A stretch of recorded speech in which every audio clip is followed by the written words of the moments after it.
지난주 수요일부터 지난주 수요일부터 이렇게 일주일 동안 마음속에 간직하던 말이 하나 있습니다. 너무 깊이 묵상하면 조금 위험해질 것 같아서 하루에 한 번 정도만 속으로 외치고 묵상하곤 했는데요. 이런 말입니다. 이동형은 천천히요, 노사무엘은 만만히로다.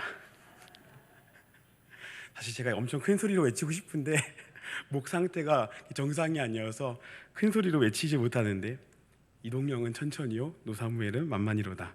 지난 수요일에 우리 이 목사님께서 만만을 저한테 돌리시라고 그렇게 돌려도 좋다고 하셔서 저 혼자서 해봤습니다. 목사님께서 저를 기타도 잘 치고 이것저것 좋은 이야기를 해주시면서 그런 이야기 해주셨죠. 서로 비교하면서 질투심에 이끌리는 것이 아니라 서로에게 맡겨주신 그 자리를 응원하고 박수쳐 주는 모습이 아름다운 것이다, 이런 말씀을 해주셨지요. 근데 제가 드리고 싶은 말씀은, 이 목사님이 살부터 좀 찌우시고 키도 좀 줄이시고 그런 다음에 그런 말씀을 하셨으면 얼마나 좋았을까.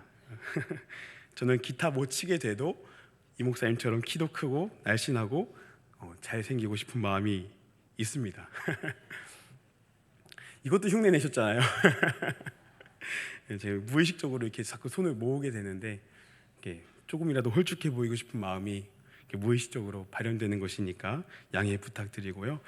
정말 저희들 함께 사역을 하면서 서로 의지도 많이 되고 이렇게 부족한 부분들 함께 채워가면서 감사함으로 사역을 하고 있습니다.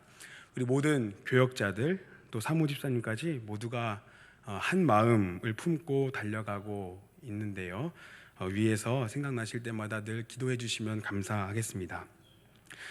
저희뿐만 아니라 우리 모든 성도님들도 함께 그리스도의 마음을 품고 또 상호간에 웃음을 짓는, 상호간에 웃음이 넘쳐나는 그런 신앙생활이 되면 너무 좋겠다 싶습니다.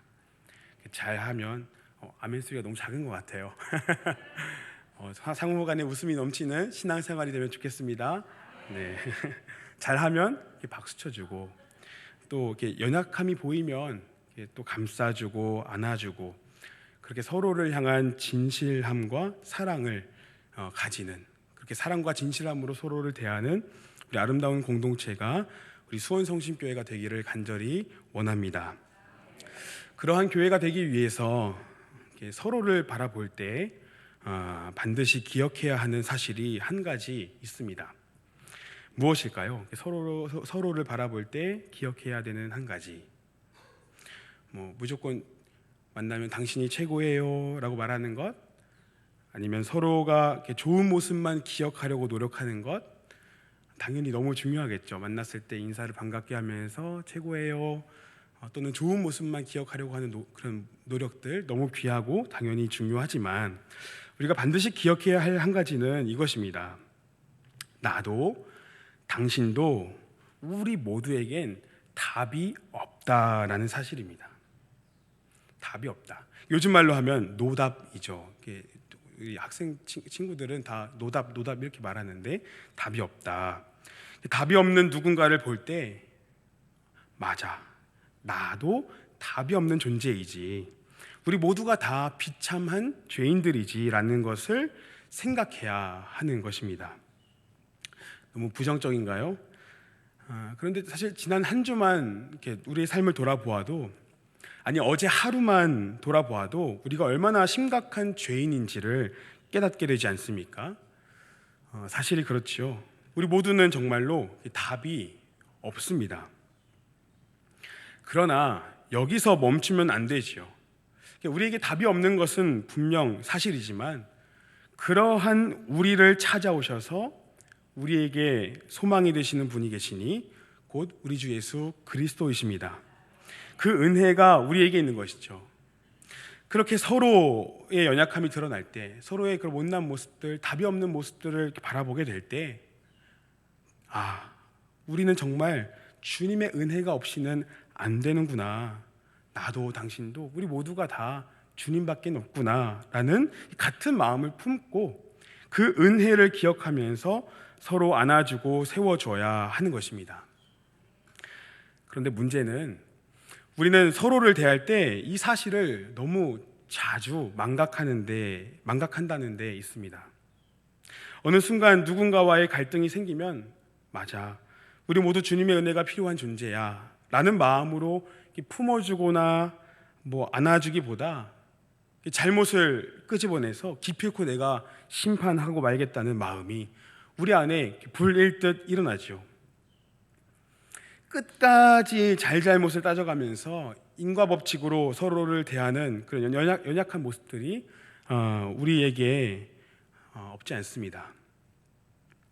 그러나 이 시간 이 말씀을 통하여서 하나님께서 우리에게 어떻게 대하시는지, 하나님은 우리를 향해 어떤 마음을 가지시는지를 나누면서 그 주님의 마음으로 서로 정죄하거나 비난하지 않고 오히려 서로를 사랑과 따스함으로 품어주기를 다짐해보는 그런 복된 시간이 되기를 간절히 소망합니다. 가인이 아벨을 죽인 후에 하나님은 아담과 하와 사이에 이제 한 자녀를 이렇게 더 주시죠. 그 이름은 셋입니다. 셋. 죽은 아벨의 빈 자리를 채운다기보다 하나님께서 약속하셨던 그 씨, 곧 창세기 3장에서 계시된 여자의 후손을 이어가시는 하나님의 일하심입니다.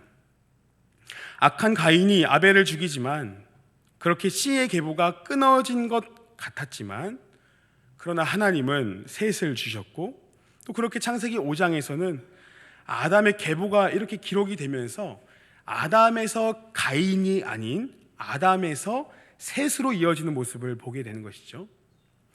하나님의 구원 역사, 그 약속된 씨가 셋을 통하여 또 그 후손을 통하여 이어지게 되는 것입니다.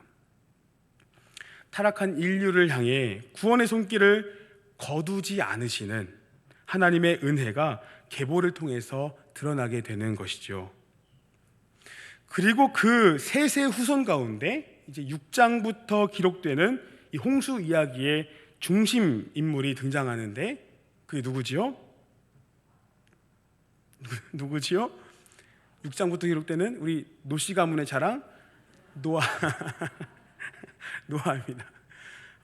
그런데 성경이 이 노아라는 사람을 어떻게 소개하고 있는가 잠깐 살펴보길 원하는데요. 창세기 6장으로 함께 가셔서 9절 말씀을 같이 한번 읽어보겠습니다. 창세기 6장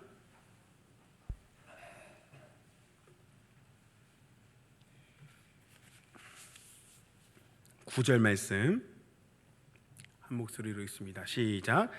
이것이 노아의 족본이라. 노아는 의인이요 당대의 완전한 자라.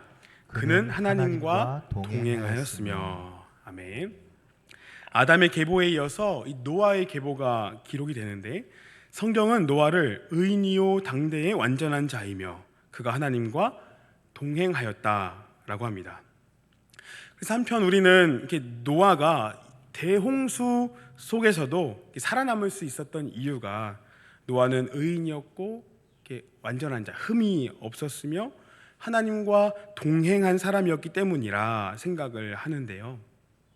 그렇게 노아가 믿음으로 하나님께 순종하여서 방주를 열심히 만들었기에 자신과 가족들이 살아남을 수 있었다고 생각하기도 합니다. 물론 맞습니다. 그러나 이것은 이게 결과이지 노아의 그것은 결과이지 그 원인은 아닌 것이죠. 무슨 말이냐면 노아의 어떠함이나 또는 그가 믿음으로 순종함이 원인이 되어서 대홍수로부터 살아남았다는 게 아니라는 것입니다.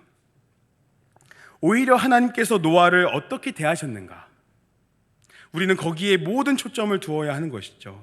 6장 9절 바로 앞에 있는 8절을 보십시오. 노아는 여호와께 무엇을 입었다고 합니까? 은혜입니다. 여호와께 은혜를 입음이 먼저인 것이죠.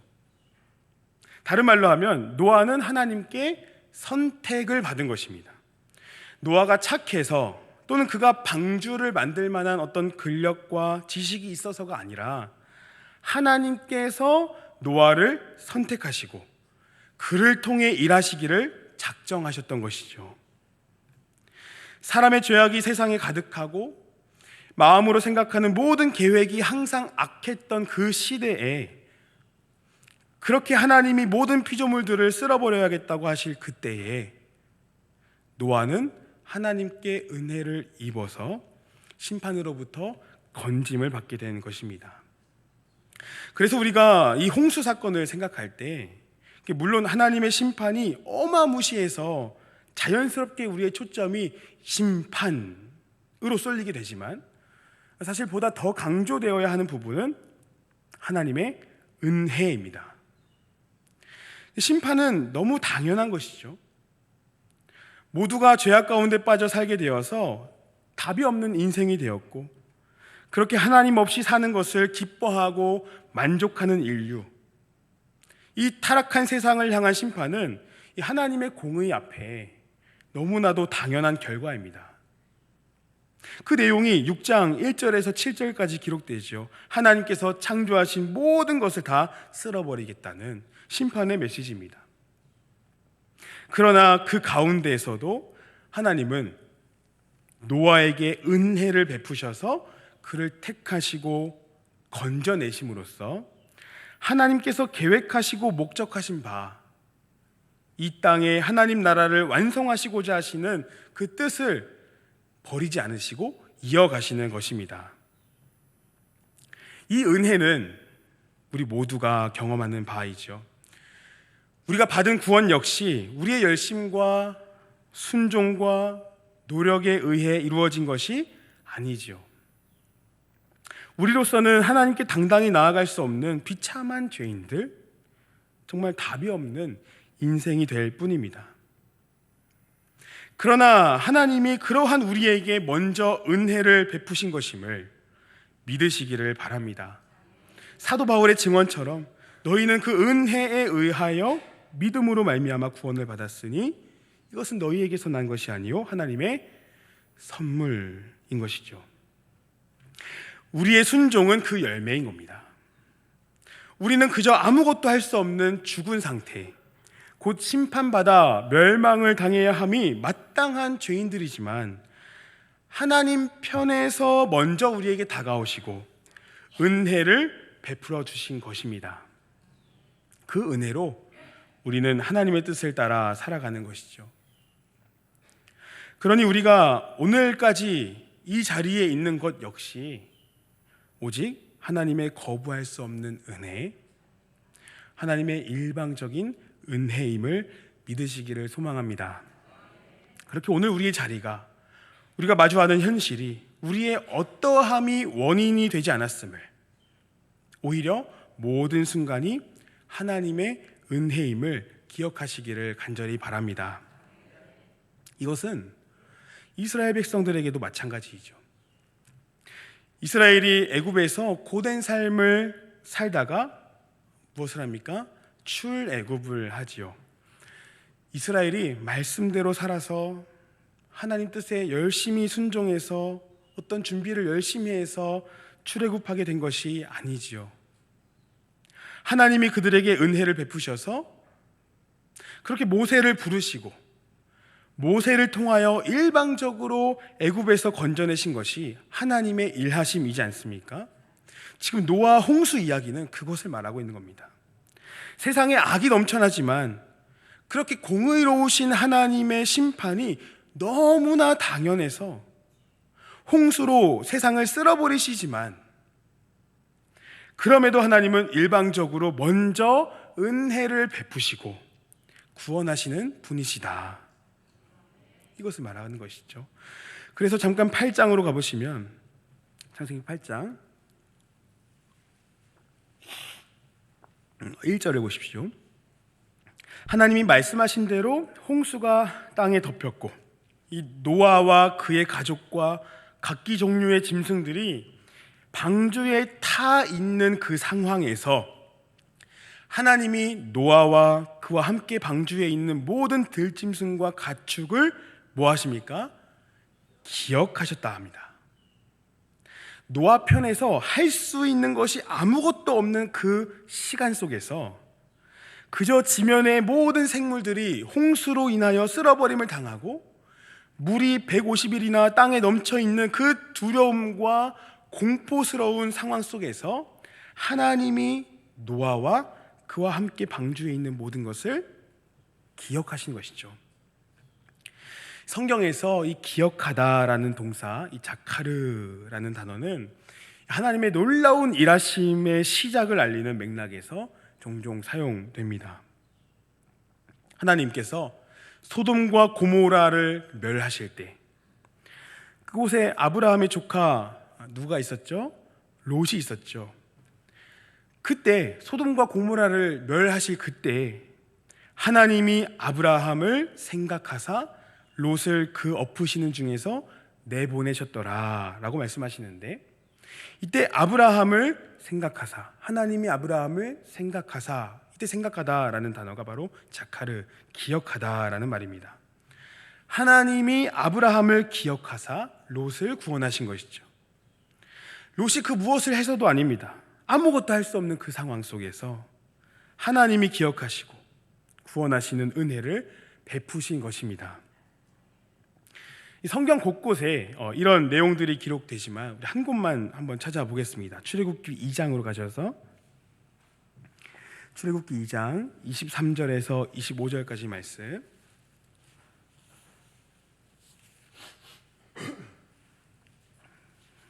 구약성경 84페이지.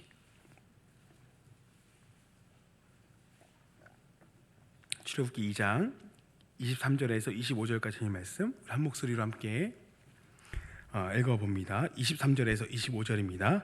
시작. 여러 해 후에 애굽 왕은 죽었고 이스라엘 자손은 고된 노동으로 말미암아 탄식하며 부르짖으니 그 고된 노동으로 말미암아 부르짖는 소리가 하나님께 상달된지라. 하나님이 그들의 고통 소리를 들으시고 하나님이 아브라함과 이삭과 야곱에게 세운 그의 언약을 기억하사 하나님이 이스라엘 자손을 돌보셨고 하나님이 그들을 기억하셨더라. 아멘. 이스라엘이 애굽에서 고통 중에 있을 때 24절을 보시면 하나님이 그들의 고통 소리를 들으시고 아브라함과 이삭과 야곱에게 세운 그의 언약을 기억하십니다.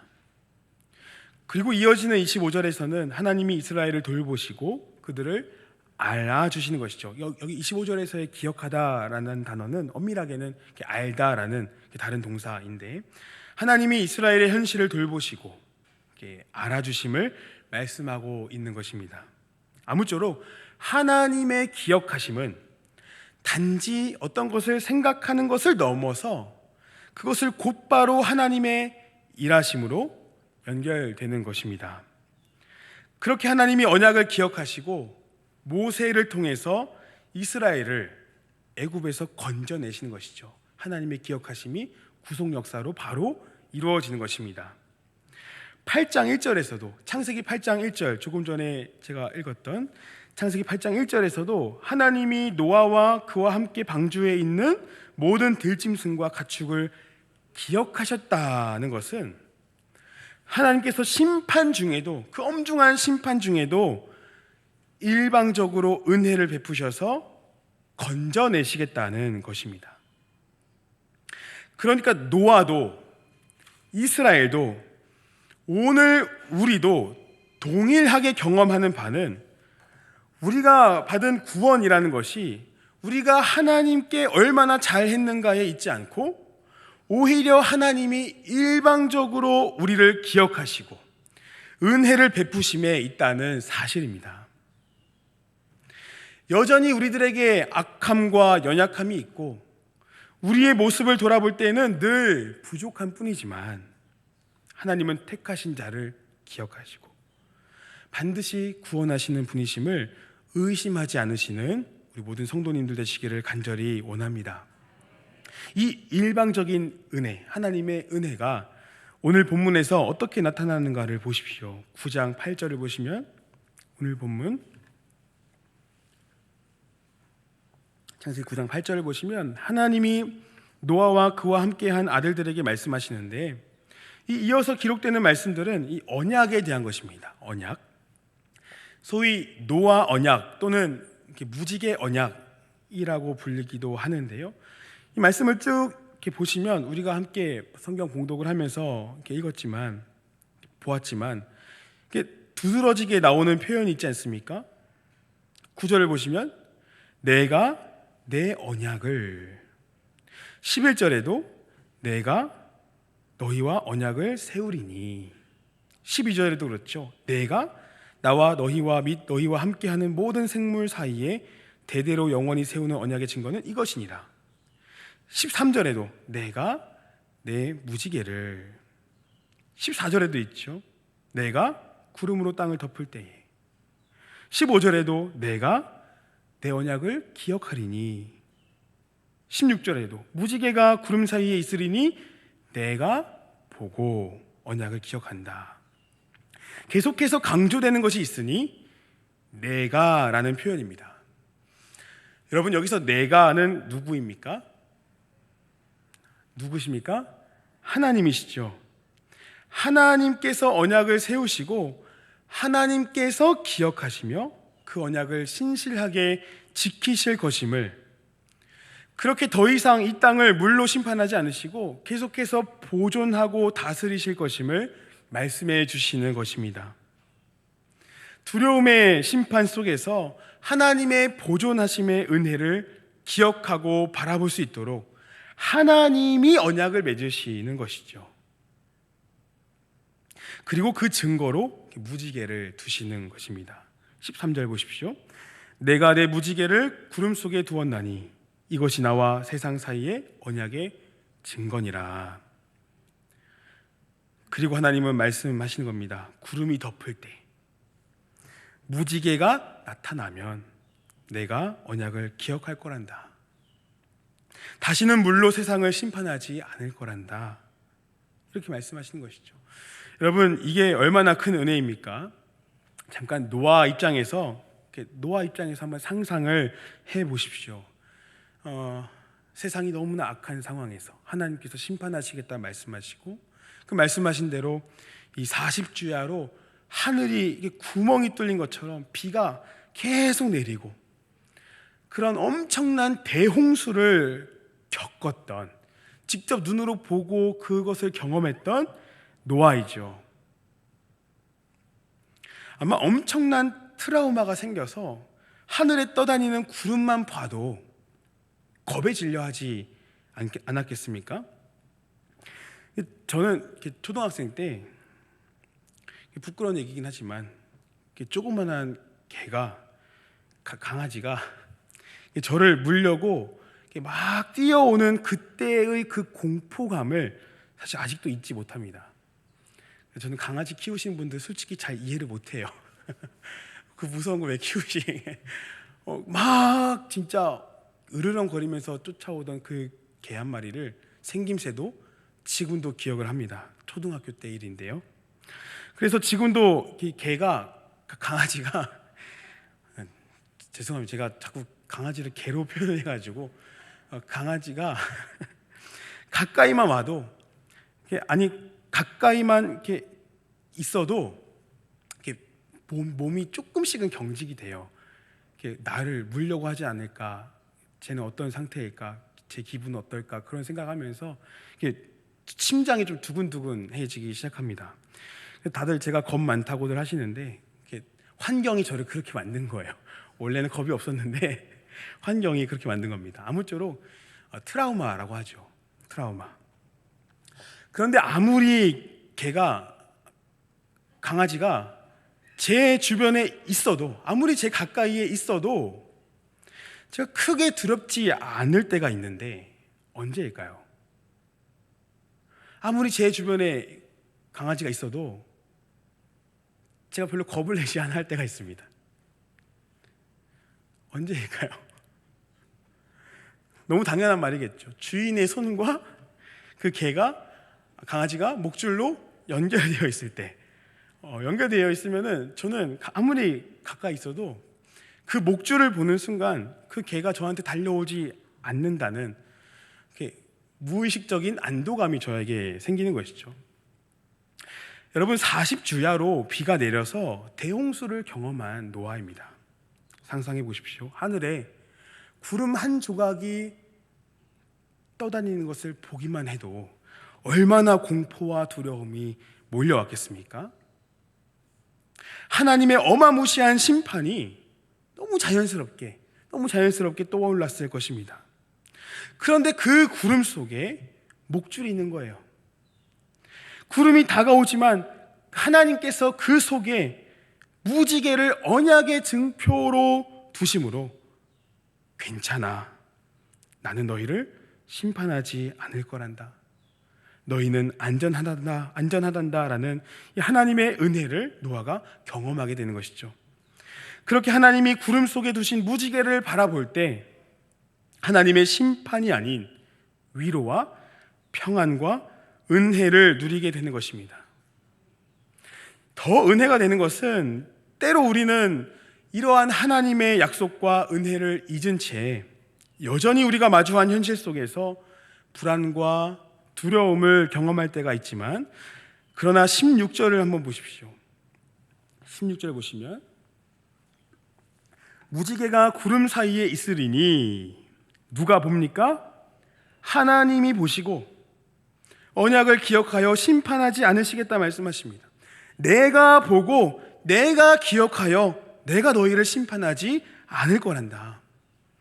그렇게 하나님은 구름 사이에 무지개를 걸어 놓으시면서 언약을 맺으심으로 우리들의 눈이 가리워져서 하나님의 일하심을 망각할 때조차 하나님께서 보시고 하나님이 기억하시고 그렇게 우리를 향해 적대감이 아닌 생명과 복과 보호하심을 허락하시는 것입니다. 다시는 물로 이 땅을 쓸어버리지 않으시겠다 약속하면서 말이죠. 이러한 하나님의 언약적 신실하심은 이 무지개라는 단어를 통해서도 드러나게 됩니다. 오늘 본문에 이 무지개라고 번역된 이 단어는 히브리어로 캐쉐트라고 하는데, 사실 이 단어는 전쟁 무기를 가리키는 단어입니다. 전쟁 무기를. 어떻게 무지개가 전쟁 무기지? 생각하실 수 있는데요. 무지개를 떠올려 보시면 어떤 이미지가 떠오르십니까? 무지개가 이렇게 하늘로 볼록하게 휘어 있죠. 마치 하늘을 향해서 걸려 있는 활이 떠오르지 않습니까? 활 모양이죠. 사실 무지개로 번역된 이 캐쉐트는 본래 활을 가리킵니다.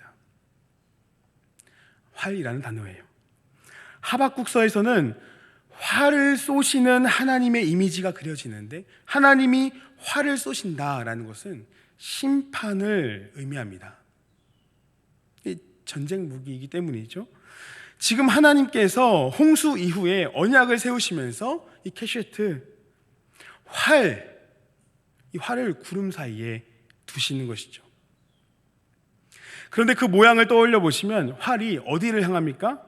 활 모양의 여러분 무지개를 한번 이렇게 떠올려 보시면 땅을 향합니까? 하늘을 향합니까? 하늘을 향해 있죠, 그렇죠? 하늘을 향해 있는 모습입니다. 하나님께서 활 시위를 땅이 아니라 하늘을 향해 두신다는 것은 다시는 물로 이 땅을 심판하지 않으시겠다는 것, 곧 사람을 향해 다시는 활을 쏘지 않으시겠다는 그 약속을 반드시 신실하게 지키시겠다는 표입니다. 마치 창세기 15장에서 언약을 어기면 쪼개진 짐승과 같이 될 것이라는 그 언약 체결식 가운데 쪼개진 짐승들 사이로 하나님이 홀로 지나가시면서 아브라함과 언약을 맺으실 때처럼, 그렇게 하나님이 언약을 반드시 지키실 것이라 약속하셨던 것처럼 하늘을 향해 활을 걸어 놓으시는 하나님은 언약을 신실하게 지키시는 분이심을 드러내시는 것입니다. 언약에 신실하신 하나님의 은혜가 노아와 그 후손들 모든 피조 세계를 향해 있음을 보게 되고, 오늘 저와 여러분들도 그 은혜를 함께 누리고 있는 것이죠. 이제 말씀을 맺겠습니다. 언약에 신실하신 하나님께서 지금도 저와 여러분들을 기억하셔서 변함없이 은혜 베풀고 계심을 믿으시기를 소망합니다. 죄와 비참함 가운데 아무것도 할 수 없는 우리들, 연약함 중에 있는 우리를 먼저 기억하시고 은혜를 베푸시는 하나님께 감사하고, 더 나아가 그 은혜에 반응하는 삶을 살아가는 모두가 되기를 간절히 원합니다. 말씀대로 살면서 하나님의 형상으로서 사람을 존중하고 더욱 사랑하고, 때로 우리가 서로를 향해 답이 없다고, 아니 스스로도 답을 찾지 못하여 좌절을 경험할 때조차 하나님이 먼저 우리를 기억하시고 은혜로 다가오셨음을 기억하기를 원합니다. 괜찮다, 내가 너를 기억한다, 내가 너를 심판하지 않고 은혜를 베풀 것이다 라고 말씀하시는 이 하나님의 사랑과 은혜를 우리 마음 가운데 간직하면서 서로를 향해 심판하듯 잘잘못을 따지기보다 오히려 사랑으로 격려하고 품어주면서 괜찮아, 괜찮습니다, 힘내시죠, 함께 격려하면서 함께 주님을 바라보며 한 걸음 나아가는 우리 수원 성심교회 모든 성도님들 되시기를 주님의 이름으로 축복합니다. 우리 말씀 기억하시면서 찬송가 400